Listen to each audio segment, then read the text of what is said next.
12, 13 और 14 जनवरी के targets RO ARO 2026 के लिए ये हैं कि आपको आरओ एआरओ 2021 का जो एग्जाम हुआ था उसका प्री और मेंस का पेपर दोनों का ठीक उसी तरह से एनालाइज करना है जैसा कि आपने 10 और 11 जनवरी को आरओ एआरओ का 2025 में जो एग्जाम हुआ है वो किया और 2024 में जो पेपर लीक हुआ था उसको किया था।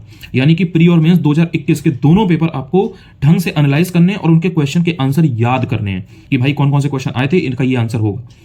तो ये आपको आपके पास प्रॉपर 3 दिन है, इसमें आप आराम से करिए और 2 पेपर हैं। ये आपको एक एक टॉपिक के बारे में क्लियर आइडिया दे देगा कि भाई 3-4 सालों में जब जब आरओ का एग्जाम हुआ है तो किन टॉपिक्स पर यूपीपीएससी ने यानी कि आपके कमीशन ने फोकस किया है।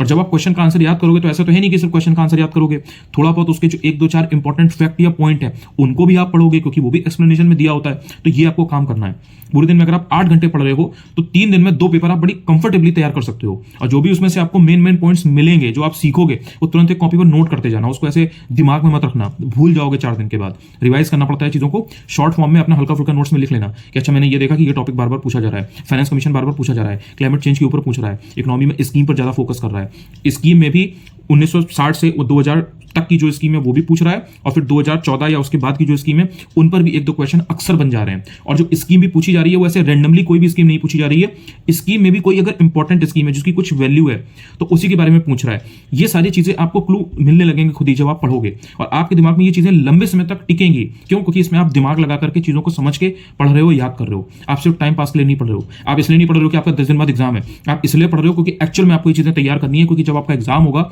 आपसे 6 महीने बाद, 8 महीने बाद, 10 महीने बाद, तो आप वो चीज कर पाओगे।